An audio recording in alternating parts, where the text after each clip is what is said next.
What's happening, everybody? Jeff Lightsy Jr. here with the Black Boss channel. Be sure to hit the thumbs up button, like, share, subscribe. Now, if you haven't heard by now, or if you haven't seen the clip or whatever, the Philadelphia Eagles lost to the Washington football team 20-14 on Sunday, and Washington won the NFC East division by winning that game. Now, 20-14, whatever. But the big takeaway from that game was at the start of the fourth quarter, the Eagles were down by 3. And they replaced their starting quarterback, Jalen Hurts, with a guy by the name of Nate Sudfeld, who's not very good at football. But they replaced their quarterback down 3 at the start of the fourth quarter. Obviously, they went on to lose the game. And so everybody is pissed because Doug Pederson, who was the Eagles head coach, replaced Jalen Hurts, who wasn't having an amazing game. But hell, the only reason why they were in the game, down 3 with a chance to win the game, was replaced by the head coach, by Doug Pederson. He said the decision was all his. And the reason why he did it, listen to this, guys. Nate Sudfeld, who's been in the league for like 4 or 5 years, who's never been any good. He wasn't even really that great in college, but it is what it is.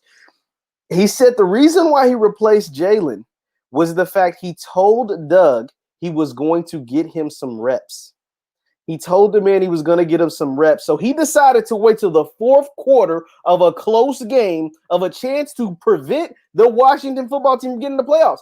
If the Eagles win this game, the Giants go to the playoffs and Washington is stuck home, right? So you get a chance to play spoiler, keep a division rival from getting into the playoffs, and you replace your starting quarterback with a 4-year guy who's no good, to get him some reps.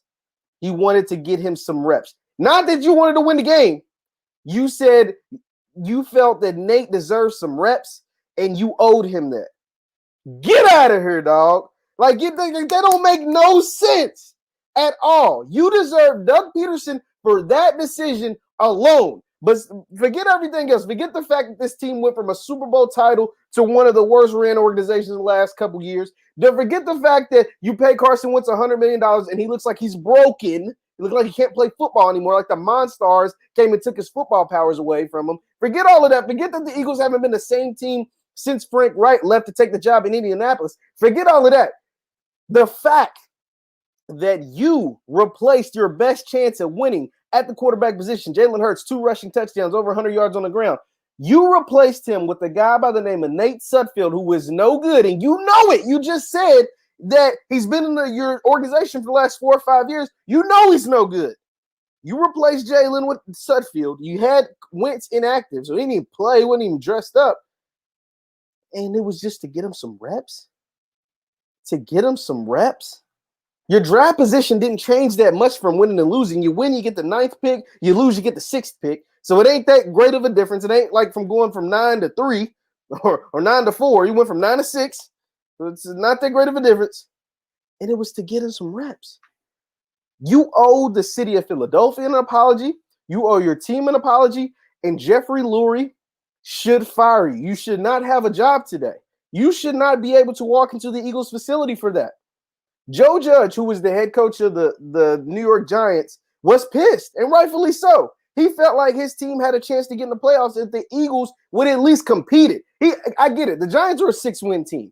Do 6-win teams, 6 and 10 teams deserve to go to playoffs? Absolutely not. They don't deserve anything, but they did what they had to do on Sunday. They put out the best players for a chance to win on Sunday, and they beat the Cowboys, a team that a lot of people didn't think they was going to beat. Washington football team did what they had to do and put the best players on the field for a chance to win, and they beat the Eagles. The Eagles can't say the same.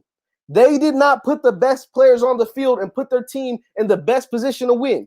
They did for 3 quarters, but in the fourth quarter, they just decided to hand the game over to Washington because everybody knew Nate Sudfeld wasn't going to beat the Washington football team. Everybody knew Nate Sudfeld wasn't getting a W in the fourth quarter. We knew he wasn't going to lead the drives. And it's not like you did it for 1 or 2 series or in the last 2 minutes or whatever. You left him in the whole quarter. You saw he was garbage and just continue to let him play. You deserve to get fired, Doug Pederson. There's no coming back from that. The thing is, you have broken whatever was left of dignity. You have broken whatever was left of that Super Bowl winning culture that you said a couple years ago, that your team said a couple years ago. All of that is gone. The stuff that went down with Wentz pulling them, playing them, pulling them, playing them. Your locker room's already divided, and now you pull this off. Okay, you start Jalen Hurts, and he continues to improve every single week, and you pull him in the fourth quarter for Nate Sudfeld. No, Doug Pederson, you can't show back up in Philly, G. Like they you can't walk back into that organization and get in those men's face and think they're gonna believe anything that you have to say. They think that they're gonna go to war for you. Absolutely not. It's time for the Eagles to cut bait with Doug Pederson, and that's all I gotta say on that. Once again, I'm Jeff Lightsy Jr. with the Black Boss Channel. Follow me on Instagram at JLightsy7. I post content on there as well. And hit the thumbs up button, like, share, subscribe. I'll see you guys next time.